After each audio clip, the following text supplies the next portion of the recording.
Magluluto nga pala ako neto ng isang masarap na almusal at dalawang klase nga ang aking lulutuin dahil marami nga kaming bahaw. Nakakaloka nga dahil habang ino-open ko itong kimchi ay sumabog naman. Diyos ko, hindi pa nga ako nakakapag-start magluto napaka-asim ko na. Yung unang lulutuin ko nga pala mga mi ay itong kimchi fried rice dahil yung una kong gawa ay grabe, sobrang talaga akong nasarapan. Nagprito nga lang muna ako ng luncheon meat dito at depende na sa inyo yun kung ano yung gusto nyong tatak. After nyan ay nagisa ako ng bawang, tomato paste, tapos nilagay ko na din itong ating kaning lamig. Sa totoo lang ay hindi naman talaga ako mahilig sa kimchi fried rice, pero yung natikman ko yung kimchi fried rice doon sa JK Samgyupsalan ay grabe, sobrang nagkikrave na ako. Kaya naman nung nagluto ako for the first time nito ay talagang nasarapan ako at ang sabi ko nga ay uulit-ulitin ko na ito. Pagkatapos ko nga palang magluto ng kimchi fried rice ay isang fried rice naman ulit ang aking lulutuin. Nag-order kasi ako nitong kalumpit longganisa kay Ate Shena na nagtitinda ng mga karne at mga frozen goods at gulay dito sa loob ng subdivision. Bago ko nga pala lutuin ito ay nagtanong muna ako ng tamang proseso sa pagluluto at ang sabi nga ay pakuluan lang muna sa tubig. Pag medyo wala nang ang tubig at bumubula na ay kailangan tusok-tusukin na ito ng tinidor pero konti lamang. Nung tinusok ko nga mga mi ay grabe, napaka-juicy at talagang lumabas yung katas niya. At syempre dahil Pinoy tayo, yung pinaglutuan nga ng longganisa ay kailangan nating lutuan din ng ating sasangagin. Iba din kasi yung atake kapag nagluto tayo ng fried rice doon sa pinaglutuan ng longganisa. Talaga namang napakasarap at nanunuot sa lasa yung mga longganisa kapag dito tayo nag-fried rice. Aba syempre, dapat present ang itlog. Kaya eto at nag-sunny side up na ako at hindi din mawawala ang itlog na pula na merong kamatis.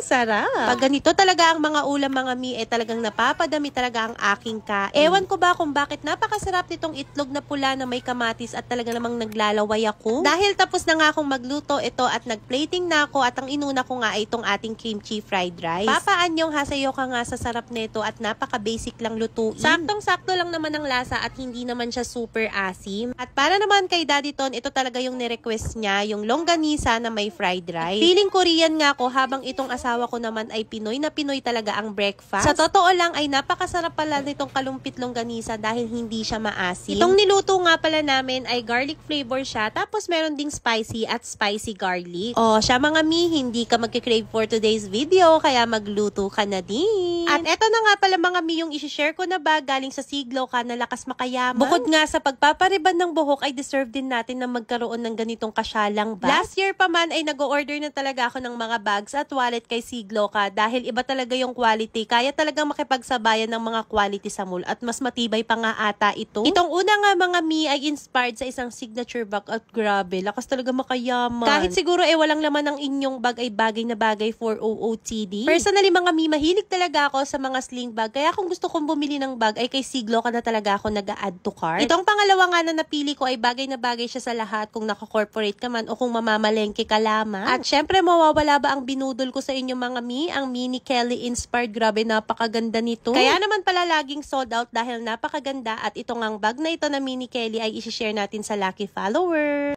At mga mi, habang kumakain nga kami ni Daddy Ton ay na-discuss ko sa kanya yung sitaw na na-post ko na din dito before. Si sitaw nga pala ay isang hassle-free e-commerce experience at i-discuss ko nga sa inyo yung order processing. Kapag nga na-recharge natin ang mga wallets natin ay mamili lang tayo ng mga variety of sports products kay sitaw na gusto nating ibenta. Para nga ma-process ang mga order, i-click lang natin itong order tapos dito nga ma-check natin yung pending, shipping, delivered, all and overdue. Dito tayo unang pupunta sa pending mga mi at i-click natin dyan yung mga i-deliver na natin at babayadan. Click the pay and take delivery tapos kapag na-check nyo na ay submit and pay nyo na din. Success na nga mga mi at nasa shipping na siya at i-click nyo lang itong all para naman ma-check ninyo or ma-track ninyo yung mga orders. Ganun lang kadali itong sitaw mga mi at pwede na din tayong kumita dito. Sa pagre-recharge nga ng mga wallet ay may dalawang option. Itong peso na para sa mga banks tapos syempre itong GCash. More benta nga dito sa sitaw, syempre more kita din. Kaya be a seller now at pwede nyo din i-approach yung mga account specialist nyo kung meron kayong questions.